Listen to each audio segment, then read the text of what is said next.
Ward number 17 booth number 18, 17 ಈ ಬನ್ನಿಮಂಟಪು back ಸೈಡಲ್ಲಿ BB road ಅಂತ ಹೇಳ್ಬಿಟ್ಟಿದೆ ನಮ್ಮ ವಾರ್ಡಲ್ಲಿ.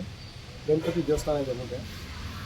ಆ ಕುಟುಂಬಗಳು ಈ ಗಲ್ಲಿಯಲ್ಲಿ ಹಳೆಯದು ಇದು ಬನ್ನಿಮಂಟಪು ಏಲೇವುಡು.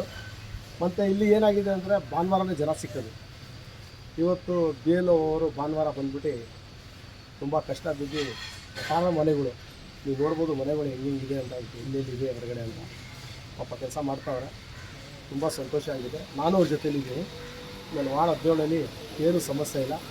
ಪ್ರತಿಯೊಂದು ಮನೆಗೆ ಒಂದೇ ನಮ್ಮ ಅಣ್ಣ ತಮ್ಮರು 2 ಜನ ಇದ್ದಾರೆ. ಅವ್ರ ಮನೆಗೆಲ್ಲ ಭೇಟಿ ಮಾಡಿ ಇವತ್ತು ನಾನು ಎಲ್ಲ ಅಪ್ಲಿಕೇಶನ್ ಕೊಡ್ತಾಯಿದ್ದೀನಿ. ಎಲ್ಲರಿಗೂ ಅವ್ರವ್ರ ಮನೆಗೆ ಹೋಗಿ ಕೊಡ್ತಾಯಿದ್ದೀವಿ. ಏನು ತೊಂದರೆ ಇಲ್ಲ, ಆರಾಮಾಗಿ ನಡೆಸ್ಕೊಳ್ತಾ ಇದ್ದೀವಿ. ಮಧ್ಯ ಏನೇನೋ ತಪ್ಪು ದಾರಿ ತೋರಿಸ್ತವ್ರೆ. ಯಾರು ತೋರಿಸ್ತವ್ರೆ ಅಂತ ಹೇಳ್ಬಿಟ್ಟು ಕರ್ನಾಟಕ ಜನಗಳಿಗೆ ಗೊತ್ತಾಗಿದೆ. ಕರ್ನಾಟಕ ಜನನ ಇವತ್ತು ನೋಡ್ತಾವ್ರೆ. ಕುಮಾರಸ್ವಾಮಿ ಅವರು ಒಂದು ದೊಡ್ಡ ವ್ಯಕ್ತಿ ಆಗ್ಬಿಟ್ಟು 2 ಸತಿ ಮುಖ್ಯಮಂತ್ರಿ ಆಗ್ಬಿಟ್ಟು ಅವರು ರಾಮನಗರ ಬಗ್ಗೆ ಹೇಳೋರಲ್ಲ, ಎಲ್ಲೋ ಒಂದು ಕಡೆ ಆ ಮಾತಾಡೋದು ರೀತಿ ಸರಿಯಿಲ್ಲ ಅಂತ ನಾನು ಹೇಳ್ತೀನಿ. ಯಾಕಂತ ಹೇಳಿದ್ರೆ ಅವ್ರು 2 ಸತಿಯಲ್ಲಿ ಗೆದ್ದವ್ರೆ ರಾಮನಗರದಲ್ಲಿ. ಮತ್ತು ಅವರು ಮೆಸೇಜ್ ಒಂದು ಸತಿ ಅಲ್ಲಿ MLA ಆಗವ್ರೆ ರಾಮನಗರದಲ್ಲಿ 3 ಸತಿ ಆಗೋದು. ಆ ಟೈಮಲ್ಲಿ ಆ 3 ಸತಿ ಗೆದ್ರಲ್ಲ, ಆ ಟೈಮಲ್ಲಿ ನಿಮಗೆ ಬಾಂಗ್ಲಾದೇಶ ಅವ್ರು ಇದ್ರು ಅಂತ ಹೇಳ್ಬಿಟ್ಟು ಗೊತ್ತಾಗಿಲ್ಲ ಅನ್ಸಮೆ. ಆವಾಗ ಗೊತ್ತಿಲ್ವಾ ನಿಮಗೆ ಬಾಂಗ್ಲಾದೇಶ ಅವರು ಇದ್ರು ಇಲ್ಲಿ ಅಂತ ಹೇಳ್ಬಿಟ್ಟು.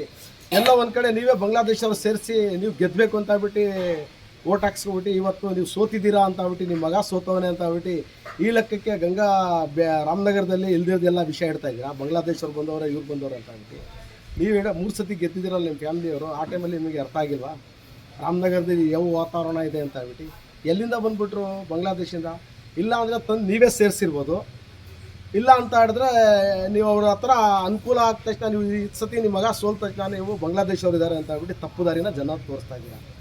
ಮತ್ತು ನಿಮ್ಮ ಮಗ ಒಂದು ಸ್ಟೇಟ್ಮೆಂಟ್ ಕೊಡ್ತಾವ್ರೆ ಏನಂತ ಹೇಳ್ಬಿಟ್ಟು ಟಿಪ್ಪು ನಗರು, ರಹೀಮ್ ನಗರು, ಏನೇನೋ ನಗರ ಇದೆ ಅಂತ ಹೇಳ್ಬಿಟ್ಟು ತಮಾಷೆಯಲ್ಲಿ ನಮ್ಮ ಮುಸ್ಲಿಮ್ಸ್ ಏರಿಯಾದಲ್ಲಿ ಇರೋದು ಹೆಸ್ರುಗಳನ್ನ ಏನೋ ಒಂದು ಚೀಪಾಗಿ ನೋಡೋಂಗೆ ಮಾತಾಡ್ತಾ ಇದ್ದೀರಾ. ಯಾಕಂತ ಹೇಳಿದ್ರೆ ನಿಮ್ಮ ಮಗನ ಸೋಲ್ಸೋರಲ್ಲ ಅಲ್ಲಿ ಜನ, ಅದಕ್ಕೆ ಇದೆಲ್ಲ ಎಲ್ಲೋ ಮಾತಾಡೋದ ರೀತಿ ಸರಿ ಇಲ್ಲ. ಇಬ್ರಾಹಿಂ ನಗರ್ ಮಾಡಿಬಿಡ್ತೀವಿ, ನನಗೇನೋ ಡೌಟ್ ಬರ್ತೈತೆ ಅಂತ ಹೇಳ್ಬಿಟ್ಟು. ರೀ, ಮೈಸೂರಲ್ಲಿ ಬೇಕಾಷ್ಟು ಟಿಪ್ಪು ನಗರ ಇದೆ, ಇಬ್ರಾಹಿಂ ನಗರ್ ಇದೆ, ಯಾವುದೋ ನಗರ ಇದೆ, ಕುಮಾರಸ್ವಾಮಿ ಲೇಔಟು ಇದೆ. ಅದು ನೀವು ಅರ್ಥ ಮಾಡ್ಕೋಬೇಕು. ನಾವು ಯಾವ ಥರ ಆ ಥರ ಹೇಳಿದ್ದೀವ ಮುಸ್ಲಿಮ್ಸವರು. ಇದೆಲ್ಲ ಮಾತಾಡೋದು ತಪ್ಪಾಗಿ ಮಾತಾಡಬೇಡಿ. ನಿಮಗೆ ಏನು ಅಧಿಕಾರ ಕೊಟ್ಟು ನಡ್ಸೋಕ್ಕೆ ಕೇಳೋರೆ ಅದೇ ಥರ ನಡೆಸಿ. ಎಲ್ಲರಿಗೂ ತೊಗೊಂಡು ಜೊತೆಯಲ್ಲಿ ನಡ್ಸೋದು ಕಲ್ತ್ಕೊಳ್ಳಿ. ಸುಮ್ಮನೆ ಇಲ್ದಿರೋದು ಮುಸ್ಲಿಮ್ಸ್ ಅವ್ರಿಗೆ ಮರ್ಯಾದೆ ತೆಗಿಯೋದು ಕೆಲಸನ, ಇಲ್ದಿರೋ ಚೀಪಾಗಿ ತೋರಿಸೋದು ಕೆಲಸ ಎಲ್ಲ ಮಾಡಬೇಡಿ. ನೀವು ಗೆದ್ದಿದ್ದೀರಲ್ಲ, ಫಸ್ಟು ನಿಮ್ಮ ತಂದೆ ಮುಖ್ಯಮಂತ್ರಿ ಆಗುವಾಗ ಪೂರ್ತಿ BJP ಅವರು ಬುಟ್ಟಿ ಕಾಂಗ್ರೆಸ್ ಬುಟ್ಟಿ ನಿಮಗೆ ಓಟ್ ಹಾಕೋರೆ ಜನನ. ಅದು ಅರ್ಥ ಮಾಡ್ಕೊಳ್ಳಿ ಮುಸ್ಲಿಮ್ಸವರು. ಕುಮಾರಸ್ವಾಮಿ ಒಳ್ಳೆ ವ್ಯಕ್ತಿ ಅಂತ ಹೇಳ್ಬಿಟ್ಟು ಇವತ್ತು ನೀವು ನಮಗೆ ಮುಸ್ಲಿಮ್ಸ್ ಅವ್ರಿಗೇನೆ ಶತ್ರುನಾ? ಅಧಿಕಾರ ಇರೋ ಟೈಮಲ್ಲಿ ಒಂಥರ, ಅಧಿಕಾರ ಹೋದರೆ ಒಂಥರ ಆಡ್ತೀರಾ. ಇದೆಲ್ಲ ಮಾಡಬೇಡಿ, ಇದೆಲ್ಲ ಸರಿ ಇಲ್ಲ. ಮಾತಾಡೋದನ್ನ ಫಸ್ಟನ್ನ ನಿಮ್ಮ ನಾಲ್ಗೆನ ಬಿಗಿ ಹಿಡ್ಕೊಂಡು ಮಾತಾಡೋದು ಕಲ್ಕೊಳ್ಳಿ ಅಂತ ನಾನು ಈ ಸಭೆಯಲ್ಲಿ ಹೇಳ್ತೀನಿ. ಸರ್, ದಾಖಲಾತಿ ಎಲ್ಲ ಸಿಗ್ತದೆ ಸರ್? ಎಲ್ಲ ಮನೆ ದಾಖಲಾತಿ ಕನ್ನಡ ಸಿಗ್ತಾ ಇದೆಯಾ ದಾಖಲಾತಿಗಳು? ಪ್ರತಿಯೊಂದು ಮನೆಗೆ ನಮಗೆ ದಾಖಲಾತಿ ಸಿಗ್ತೈತೆ. ಯಾಕಂತ ಹೇಳಿದ್ರೆ ಕೆಲಸ ಇವತ್ತು ಭಾನುವಾರ ಅಂತ ಹೇಳ್ಬಿಟ್ಟು ಫ್ಯಾಕ್ಟ್ರಿಗಳಿಗೆ ಕೆಲಸ ಮಾಡೋರು ಜನ ಇಲ್ಲಿ ಇವತ್ತು ಪಾಪ ಅವ್ರವ್ರ ಮನೆಯಲ್ಲಿ ಇದ್ದಾರೆ. ಅದಕ್ಕೆ ಪಾಪ BLO ಪ್ರತಿಯೊಂದು BLO ಕೆಲಸ ಮಾಡ್ತಾವ್ರೆ. ಸರ್, ಈಗ ನಿಮ್ಮ ಹುಡುಗರುಗಳು ಬಿಡ್ತೇನೆ ನೀವೇ ಪ್ರತಿ ಮನೆಗೂ BLO ಜೊತೆ ಸೇರಿಕೊಂಡು ಮನೆ ವಿಸಿಟ್ ಆಗ್ತಾ ಇದ್ದೀರಾ? ಇವತ್ತು ಭಾನುವಾರ ಅಂತ ಹೇಳ್ಬಿಟ್ಟು ನಾನು ಬಂದಿದ್ದೀನಿ. ಎಲ್ಲ ಕಡೆನೂ ಬರ್ತೀನಿ. ಯಾಕಂತ ಹೇಳಿದ್ರೆ ನಾನು ಒಬ್ಬ ಬ್ಲಾಕ್ ಅಧ್ಯಕ್ಷ. ಏನು ಗೊತ್ತಾ, ನಮಗೆ ಇದು ಅದಕ್ಕೆ ನೀವೇ ಫೀಲ್ಡ್ಗೆ ಇಳಿದ್ಬಿಟ್ಟಿದ್ದೀರಾ? ಫೀಲ್ಡ್ಗೆ ಸ್ವಂತ ನಾನು ವಾಡಿದ್ದು.